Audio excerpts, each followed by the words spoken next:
मस्त टम्म फुगलेल्या खमंग आणि खुसखुशीत सारण पूर्ण कडेपर्यंत पोहोचलेल्या आज आपण रवा आणि गुळाच्या सांजोऱ्या कशा करायच्या ते बघणार आहेत. नेहमीप्रमाणेच रेसिपी एकदम साधी सोपी आहे. तर ही सांजोरी बघा किती छान अशी टम्म फुगली आहे आणि मी एक सांजोरी तुम्हाला तोडूनसुद्धा दाखवणार आहे. तर बऱ्याच भागामध्ये याला सांजोरी म्हणतात किंवा शिदोरी म्हणतात किंवा तेलचीसुद्धा म्हणतात. तर बऱ्याच भागामध्ये वेगवेगळ्या नावाने ओळखले जाते. तर आज आपण रवा आणि गुळाची ही शिदोरी कशी बनवायची ते बघणार आहेत.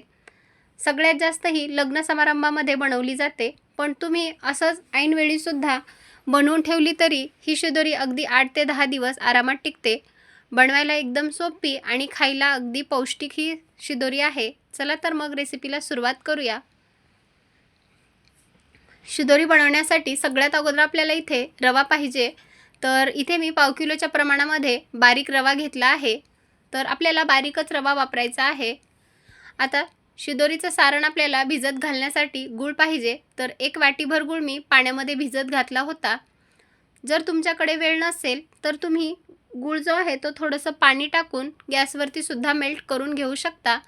पण इथे मी गॅसवरती मेल्ट न करता गूळ पाण्यामध्ये भिजत ठेवला. जर तुम्ही गॅसवरती मिश्रण गरम केलं तर ते पूर्णपणे आपल्याला थंड करून घ्यायचं आहे. आता हे मिश्रण आपलं थोडासा गूळ विरघळण्यासाठी राहिला आहे. तर आपण हे मिश्रण बाजूला ठेवूयात आणि एकीकडे रवा भाजून घेऊयात. गॅसवरती मी कढई गरम करण्यासाठी ठेवली आहे. तर कढई हलकीशी गरम झाली की त्यामध्ये आपल्याला रवा टाकून घ्यायचा आहे. शिदोरी बनवत असताना आपल्याला अगदी बारीकच रव्याचा वापर करायचा आहे.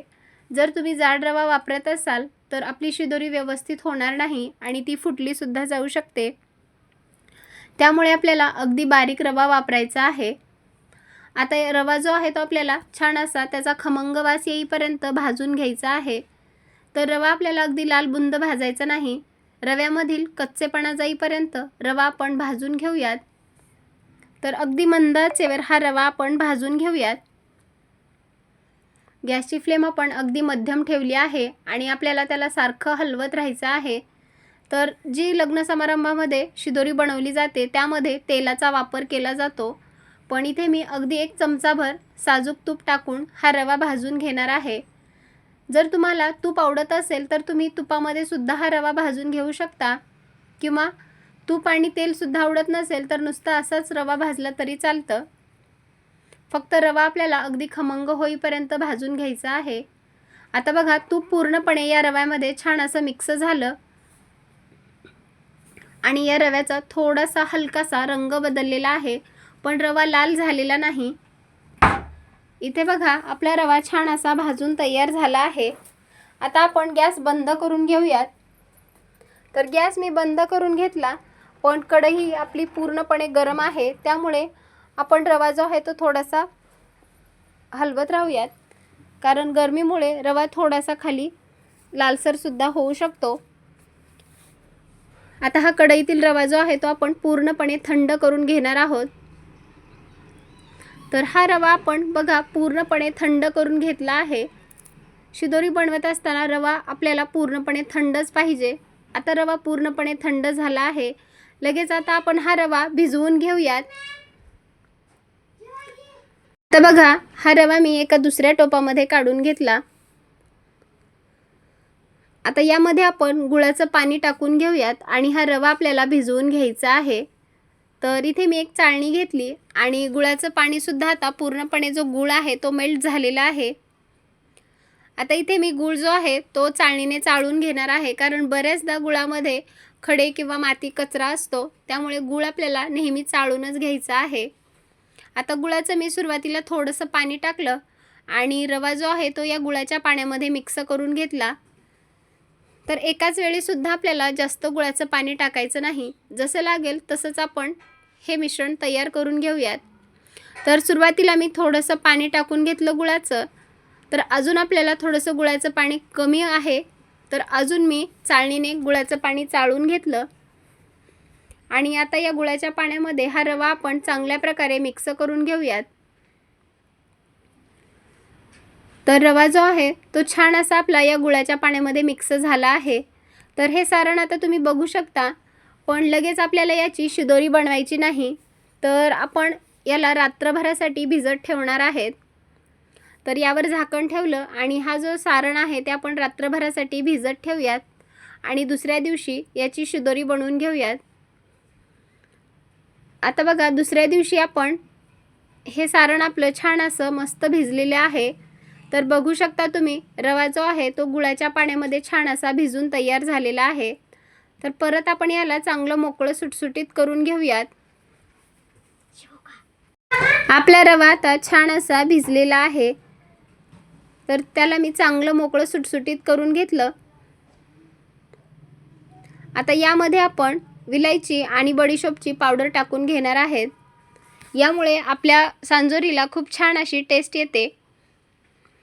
तुम्ही जर अजून माझ्या चॅनलवर नवीन असाल किंवा माझ्या चॅनलला तुम्ही सबस्क्राईब केलं नसेल तर प्लीज माझ्या चॅनलला सबस्क्राईब आणि लाईक करा.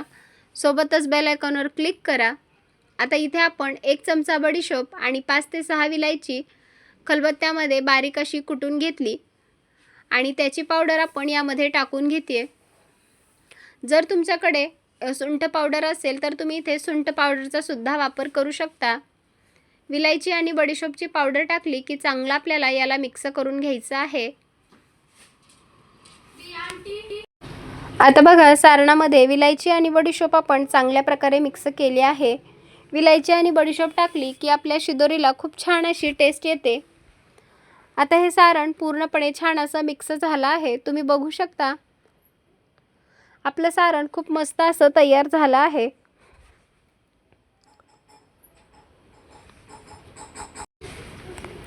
सारण आपलं अतिशय मस्त असं तयार झालं आहे. आता लगेच आपण याच्या शिदोरी बनवून घेणार आहेत. तर त्या अगोदर आपण पीठ मळून घेऊयात. तर पीठ मळण्याच्या अगोदर आपण थोडेसे या सारणाचे उंडे बनवून घेऊयात. तर मी अगदी छोटे छोटे याचे बॉल बनवून घेणार आहे. तुम्ही हवं तर आयत्या वेळी सुद्धा हा जे सारण आहे ते पिठाच्या गोळ्यामध्ये भरून घेऊ शकता, पण इथे मी सारणाचे अगदी छोटे छोटे गोळे बनवून घेणार आहे. अशा प्रकारे आपण बाकीचे सुद्धा गोळे बनवून तयार करूयात. तर आपले गोळे बनवून झाले. आता लगेच आपण हे पीठ मळून घेऊयात. तर इथे मी गव्हाचं पीठ घेतलं आहे. तर 2 वाटी गव्हाचं पीठ घेतलं. पाव वाटी आपण इथे बारीक रवा वापरणार आहेत. रव्यामुळे आपली वरचं जे शिदोरीचं आवरण असतं ते अगदी खुसखुशीत व्हायला मदत होतं. त्यामुळे अगदी पाव वाटी आपण रवा यामध्ये टाकून घेऊयात. 2 चमचे चणा डाळीचं पीठ म्हणजेच आपण इथे बेसन पीठ वापरणार आहेत. यामुळे सुद्धा आपली शिदोरी अगदी खुसखुशीत तयार होते. तुम्ही हवं तर इथे फक्त गव्हाचं पीठ वापरून सुद्धा ही शिदोरी बनवून घेऊ शकता. आता यामध्ये चवीनुसार मीठ टाकून घ्यायचं आहे आणि अगदी 2 ते 3 चमचे आपण नॉर्मल तेल यामध्ये टाकून घेऊयात. तेलामुळे आपली शिदोरी जी आहे ती अतिशय जास्त अशी तेलकट होणार नाही. त्यामुळे यामध्ये 2 चमचे नॉर्मल तेल टाकून घेते. आपण जे रेग्युलर भाजीसाठी तेल वापरतो ना, अगदी तेच तेल यामध्ये मी टाकून घेतलं आणि आता तेल टाकल्याच्या नंतर जे तेल आहे ते सर्व पिठाला छान असं व्यवस्थित चोळून घेऊयात. तर बऱ्याचदा काही लोक मैद्यापासून वरचं जे आवरण असतं ते मैद्यापासून तयार करतात, पण आज मी इथे मैदा न वापरता गव्हाचं पीठ आणि रवा बेसन पिठापासून ही शिदोरी बनवणार आहे. तर गव्हाचं पीठ कधीही पौष्टिक आहे. मैद्यापेक्षा तुम्ही एक वेळेस अशी ही गव्हाच्या पिठाची सांजोरी नक्की करून बघा. आता पीठ आपल्याला मळून घ्यायचं आहे. तर पिठामध्ये मी थोडंसं पाणी टाकून घेतलं आणि याचा आपल्याला अगदी घट्ट असा गोळा मळून तयार करायचा आहे. पीठ मळत असताना आपल्याला एकाच वेळी त्यामध्ये जास्तसुद्धा पाणी टाकायचं नाही. तर थोडं थोडं पाणी टाकत त्याचा गोळा तयार करून घेऊयात. इथे बघा, आपला पिठाचा छान असा गोळा मळून तयार झाला. तर पीठ थोडंसं हातानं मऊ करून घेते. यामध्ये आपण रव्याचा वापर केला आहे. तर रवा छान असा फुलावा म्हणून त्याला थोडंसं मी मळून घेते. आता बघा, आपलं पीठ छान असं मळून तयार झालं आहे. तर यावर एक झाकण ठेवून एक 10 मिनिट हे पीठ आपण बाजूला ठेवूयात, कारण यामधील रवासुद्धा छान असा फुलला जातो आणि आपली शिदोरी खूप छान अशी टम्मसुद्धा फुगते. आता 10 मिनिट झालेले आहेत. तर आपण पीठ आपलं छान असं मुरून तयार झालेलं आहे. तर परत याला हाताने थोडंसं मऊ करून घेते. यामधील रवासुद्धा छान असा फुललेला आहे. आता आपण लगेचच याची शिदोरी बनवून घेऊयात. त्यासाठी मी पिठाचा अगदी छोटासा गोळा तयार करणार आहे. ज्याप्रमाणे आपण पुरणपोळीचा उंडा बनवतो ना, अगदी त्याच प्रकारे हा आपल्याला उंडा बनवून घ्यायचा आहे. इथे मी पिठाचा छोटासा गोळा तयार करून घेतला आणि हा पिठाचा गोळा आता आपण गव्हाच्या कोरड्या पिठामध्ये थोडासा घोळवून घेऊयात आणि याची आपल्याला एक वाटी तयार करून घ्यायची आहे. आता जर ही पद्धत तुम्हाला जमत नसेल तर तुम्ही पोळीपाटावर छोटीशी पुरीसुद्धा लाटून घेऊ शकता आणि त्यामध्ये सारण भरून घेऊ शकता. पण इथे मला ही पद्धत सोपी वाटते म्हणून मी या पद्धतीने बनवत आहे. तुम्हाला जी पद्धत सोपी वाटते त्या पद्धतीने तुम्ही बनवू शकता. आता इथे आपली पिठाची गोल वाटी करून तयार झाली की यामध्ये आपलं जे शिदोरीचं सारण आहे ते यामध्ये ठेवून घेऊयात आणि सारण मध्ये ढकलायचं आणि कडेने जे पीठ आहे ते वर आणायचं आहे. आपल्याला सारण मध्ये दाबत पिठाचा गोळा वरती आणायचा आहे. ही जी पद्धत आहे ती माझी अगदी सेम आई बनवते त्याच पद्धतीने मी आज तुम्हाला ही शिदोरी बनवून दाखवत आहे. आता बघा इथे मी पिठाचा छान असा गोळा तयार केला आणि जे एक्स्ट्राचं पीठ आलं आहे ते आपण काढून टाकणार आहेत. तर एक्स्ट्राचं पीठ काढून टाकलं आणि आता आपल्याला वर जे आलेलं पीठ आहे ते हलक्या हाताने दाबून घ्यायचं आहे. तर थोडंसं अजून कोरडं पीठ लावून घेतलं आणि आपल्याला याला लगेच लाटण्याची घाई करायची नाही. तर हातावरती हा उंडा थोडासा आपण चपटा करून घेऊयात. हा उंडा चपटा केल्यामुळे जे सारण आहे ते पूर्ण कडेपर्यंत पोहोचतं आणि आपली शिदोरी खूप छान अशी फुलते सुद्धा. तर थोडंसं गव्हाचं पीठ कोरडं करून घेतलं आणि आता ही शिदोरी आपण लाटून घेऊयात. शिदोरी लाटत असताना आपल्याला अगदी हलक्या हाताने ही शिदोरी लाटून घ्यायची आहे. तर जास्त जोर लावून सुद्धा ही शिदोरी लाटायची नाही. अगदी हलक्या हाताने शिदोरी लाटून घेऊयात. शिदोरी आपल्याला अतिशय पातळ सुद्धा करायची नाही किंवा जास्त जाड सुद्धा ठेवायची नाही. तर आता बघा आपण ही शिदोरी लाटून तयार केली आहे. तर आता आपण अशा प्रकारे बाकीच्या सुद्धा शिदोऱ्या लाटून तयार करूत आणि लगेचच तळण्यासाठी घेऊयात. तर इथे मी एक शिदोरी बनवून दाखवली. अशा प्रकारे बाकीच्या सुद्धा शिदोऱ्या बनवून घेतल्या आहेत. आता लगेच आपण तळून घेऊयात. आता तळत असताना गॅसची फ्लेम आपण अगदी मध्यम ठेवली आहे आणि मध्यम आचेवर ही शिदोरी आपल्याला तळून घ्यायची आहे. शिदोरी तळत असताना अगदी मध्यम आचेवर तळून घ्यायची. तेल थोडंसं तापवून घेतलं, नंतर आपण गॅसची फ्लेम कमी केली आणि मध्यम आचेवर ही शिदोरी आपण तळणार आहेत. आता एका बाजूने तळली की दुसऱ्या बाजूने ही शिदोरी आपण पलटवून घेऊयात आणि दोन्ही बाजूने त्याला गोल्डन रंग येईपर्यंत ही शिदोरी तळून घेऊयात. आता बघा दोन्ही बाजूने गोल्डन रंग येईपर्यंत छान अशी ही शिदोरी तळून घेऊयात. आता बघा शिदोरीला आपल्या किती छान असा गोल्डन रंग आलेला आहे. आता ही शिदोरी आपण झाऱ्यामध्ये काढून घेऊयात.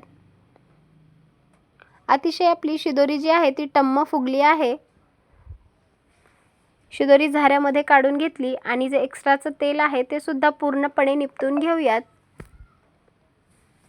आता इथे मी एक शिदोरी तुम्हाला तळून दाखवली आहे. तर अशाच प्रकारे आपण ज्या बाकीच्या सुद्धा शिदोऱ्या बनवल्या आहेत ना त्या सुद्धा अशाच प्रकारे तळून घेऊयात.